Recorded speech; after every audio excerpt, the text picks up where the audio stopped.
What up, y'all? This is your boy, Mr. Downtown Ray Mello, and you're listening to the Entertainment Report for Friday, September 19th, 2014, delivering some of the major stories and trends going on in the world of entertainment and beyond. You can follow the show on Facebook or on Twitter, facebook.com/The Entertainment Report with Ray Mello, or on Twitter at The Enter Report. And you could also listen to the show anytime you want on iHeartRadio. Just search on for the Entertainment Report, and it'll take you to the iHeartRadio link to the program. You can listen to this podcast episode and any past episodes of the Entertainment Report with Ray Mello. Django Unchained actress Danielle Watts has been accused of playing the race card after refusing to hand over identification to Los Angeles police officers who detained her last week. But boyfriend Brian James Lucas has defended her actions, explaining she has been subjected to similar treatment on several occasions. He said Wednesday in a Facebook statement, "This was the third time in the past few months that Danielle and I have had to deal with cops profiling a black and white couple." On September 11th, the Django Unchained actress made headlines when law enforcement, allegedly responding to reports of lewd acts, stumbled across Watts and Lucas getting intimate in one of their vehicles in Studio City, California. Officers insisted she hand over her ID while allegedly accusing her of prostitution, but she refused and was temporarily detained.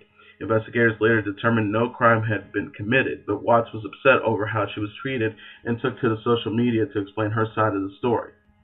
Lucas, who's a celebrity chef, agreed his girlfriend played the race card after being wrongfully detained, but feels it was completely justified. In his Facebook statement, he explained it wasn't the first time he and Watts have been the targets of racial profiling by law enforcement. It wasn't even the second. The first occurrence, he said, happened when police pulled them over while she was driving a luxury automobile. Lucas said the officer wouldn't even look Danielle in the eye. He would only speak to me, looking past her as I sat in the passenger seat. It was obvious to me that he saw a black woman driving a Mercedes and profiled her. Lucas went on to say the officer said he stopped them because of a lot of robberies in the area and eventually let them go on their way. He says the second incident of racial profiling occurred while he and Watts were outside of his father's home in Loma Linda, California. Lucas said neighbors called the cops to report a suspicious black and white couple loitering in the area, even though they were just going through storage boxes outside of his dad's garage. The officer who responded allegedly then asked Watts for identification, again citing a lot of robberies in the area. Watts declined to hand it over, but unlike in Studio City on September 11th, Lucas says the officer had to drive away, recognizing Danielle and I had done nothing wrong. He also added, "It hurts me to see the person I love the most in the world have to deal with this." As the LA Times and the ACLU have said in the past few days, Danielle has every right not to show her ID. Lucas continued, "California does not have a stop and identity statute. According to California state law, to investigate a potential arrest for lewd behavior, which is a misdemeanor, Sergeant Parker would have had to seen us in the middle of the lewd act or had talked to a witness at the scene of the alleged crime. He did neither."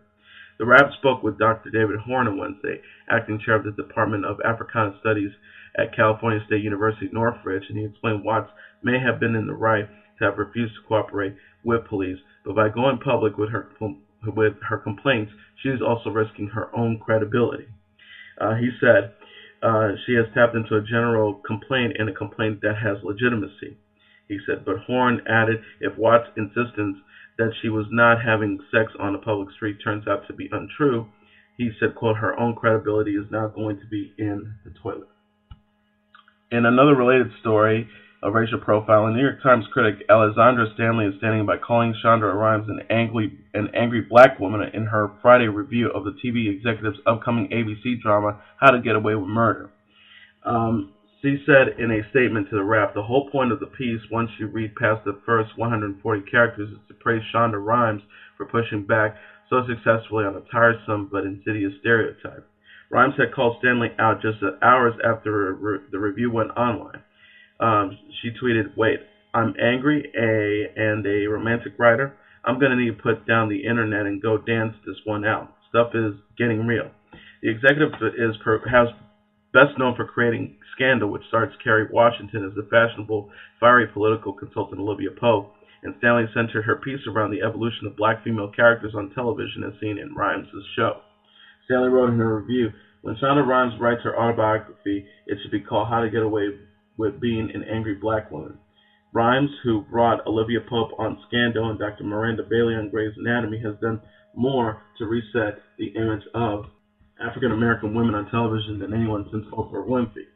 Stanley added, Ms. Rhimes has embraced the tried but persistent caricature of the angry black woman, recast it in her own image and made it inevitable.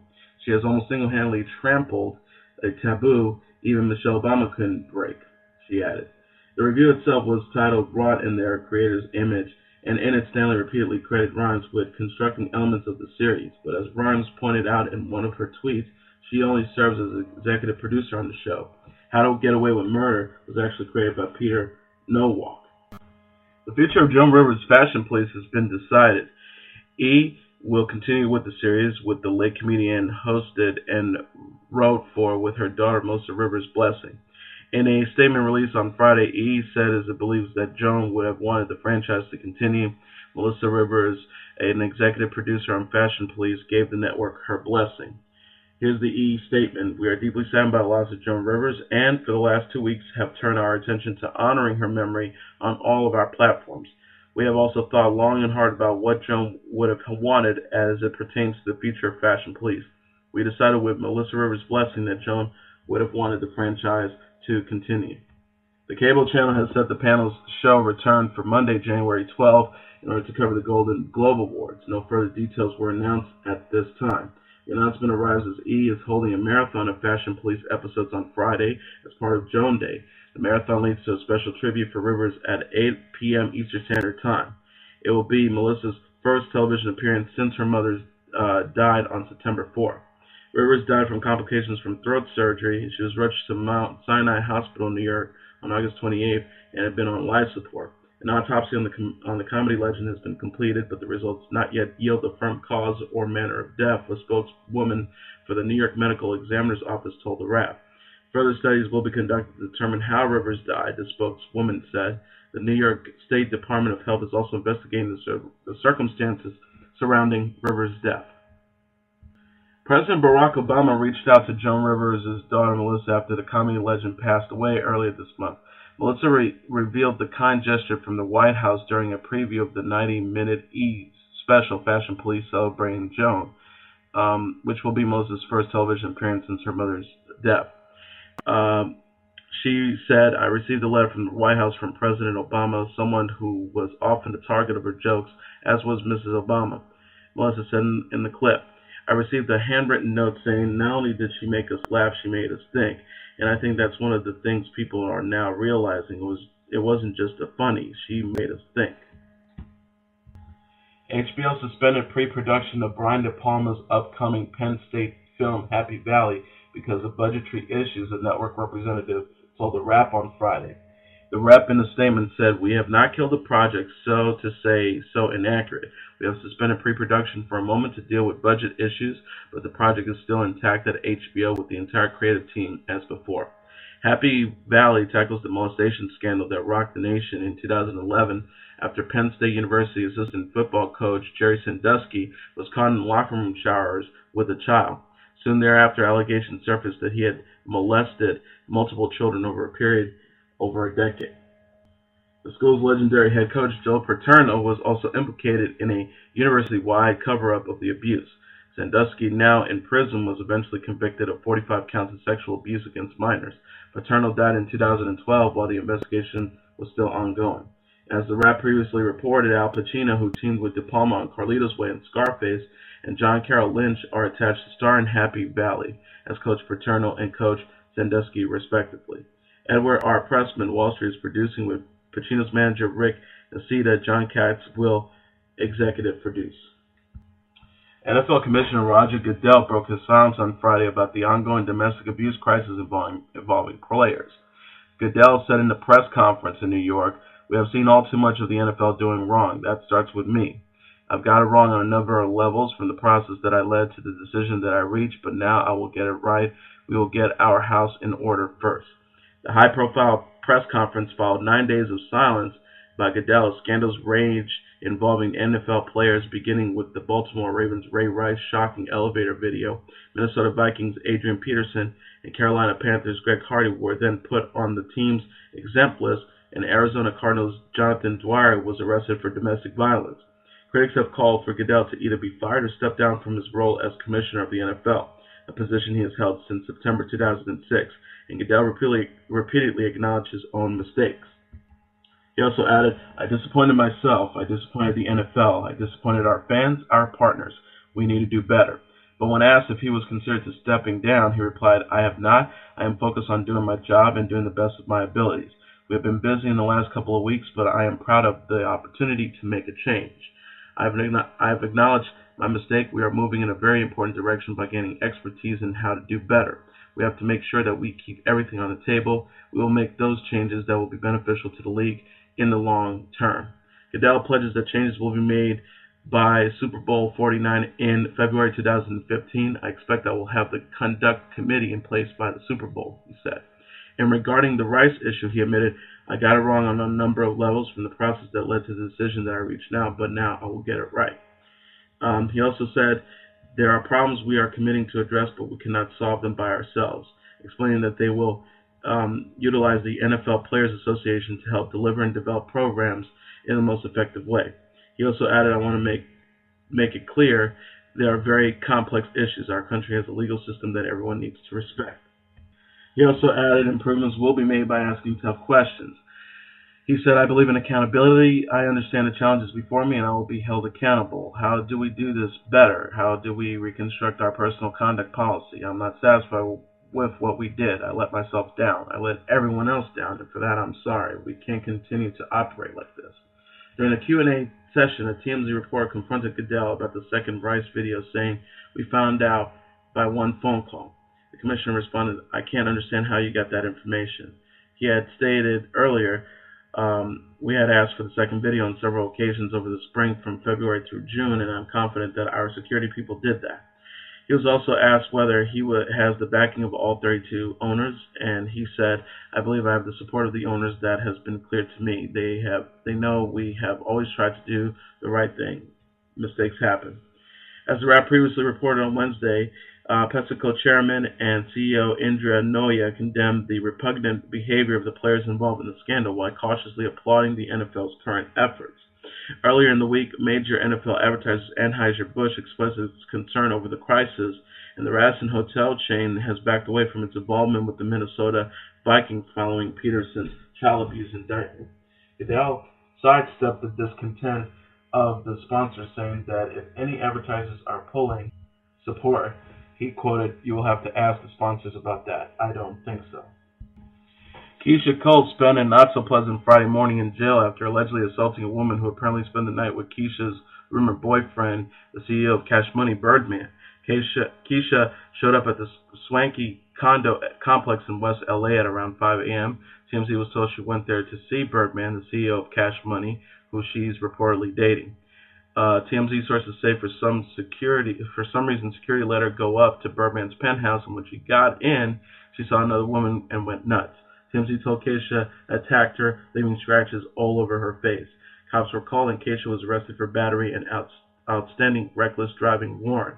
She was just released on $46,000 bail. TMZ called Keisha's rep. So far, no comment. Rapper and singer August Alsina's condition was much more serious than his camp initially led on. The singer was in a coma for 3 days after fainting on stage in New York City, but he is finally awake. August posted a gnarly photo of himself Friday morning after regaining consciousness, thanking friends and families for their prayers and concerns. In the pic, his head is heavily bandaged and an oxygen mask is strapped to his face. TMZ broke the story. BT's Best New Artist of the Year collapsed and fell on stage Monday night. The next day, Alsina's rep said he was suffering from seizures and was in ICU. Alsina's rep now confirms he's been in a medically induced coma since Tuesday and on a breathing machine. A woman broke into Keanu Reeves' home while he was sleeping and plunked herself at his library chair. Reeves was snoozing at 4 a.m. Monday when he heard sounds coming from his library. The actor got up, walked in, and saw a woman in her mid-40s sitting in his chair, not uttering a peep. Law enforcement sources told TMZ Keanu calmly approached her and began speaking to her. She explained she was there to meet him. He very calmly called 911 and obtusely told the dispatcher cops needed to roll quick. Police came and took the woman in custody. She was taken for a psych evaluation. It's another amazing story from an obsessed fan gaining entry into a celebrity's house. It recently happened to Sandra Bullock. The fan ended up at her bedroom door as she was sleeping. Interesting, that's Keanu Speed's co-star. Keanu lives in an area in the Hollywood Hills tourist bus drivers call Hunk Alley. Leonardo DiCaprio is his neighbor. Tobey Maguire used to live next door to Keanu. The drivers call out Keanu's house, which is built like a fort, so it's just amazing someone broke in. 33 years after they first began working on the track, Queen will finally release There Must Be More to Life Than This, featuring vocals by Freddie Mercury and Michael Jackson on their upcoming compilation album, Queen Forever, which hits shelves on November 11th. The song was written during the Hot Space sessions, but they never finished it, and Mercury eventually released his own version on his 1985 solo debut, Mr. Bad Guy. Producer William Orbit, best known for his work on Madonna's Ray of Light, was brought in to finish There Must Be More to Life Than This. When I first played it in my studio, I opened a trove of delights provided by the greatest of musicians, he said in a statement. Hearing Michael Jackson's vocals was stirring, so vivid, so cool, and poignant, it was like he was in the studio singing live. With Freddie's vocal solos on the mixing desk, my appreciation for his gift was taken to an even higher level. In contrast to Mercury's solo stripped-back version, the new Orbit-produced version adds strings, guitars, and a lot more bombast. Queen Forever will also feature a new version of Love Kills, which Mercury recorded with producer Giorgio Moroder for a restored version of Fritz Lang's Metropolis in 1984. Adam Lambert, who played the tune with Queen on their summer tour, said they took out all the disco productions and turned it into more of a traditional Queen arrangement. It's an amazing song, very dramatic and powerful with a beautiful melody. Also appearing on Queen's Forever is Let Me In Your Heart Again, a Brian May Penn tune that dates back to the sessions for 1984's The Works. Mercury put down a vocal track, but the song was never finished. May and Roger Taylor recently went back to the studio to record new guitar parts and backing vocals. The LP will be available as a 20-track single CD and a 36-track 2-CD set. Skipping obvious hits like We Will Rock You and Bohemian Rhapsody, the collection focuses on lesser-known tunes like Mother Love, The Miracle, and Drowse. Queen and Adam Lambert wrap up their 2014 world tour with a show in Auckland, New Zealand on September 4th, but future shows remain a possibility. Lambert told Rolling Stone in June, I'm definitely down. I'm having so much fun. Fans of Here Comes Honey Boo Boo are shedding tears with the news that the family matriarch and patriarch, Mama June Shannon and Mike Sugarbear Thompson, are taking time apart. TLC released a statement on behalf of the Georgia couple of the decade, which reads, Sugarbear and I have decided to take some time apart to figure out some things in our relationship. We're taking things day by day, but regardless of what happens, the girls will always be our number one priority. We want to thank y'all for our support. Sugarbear and Mama June have one child together, Alana, aka Honey Boo Boo, 9, and Sugarbear also helped parent June's other 3 daughters.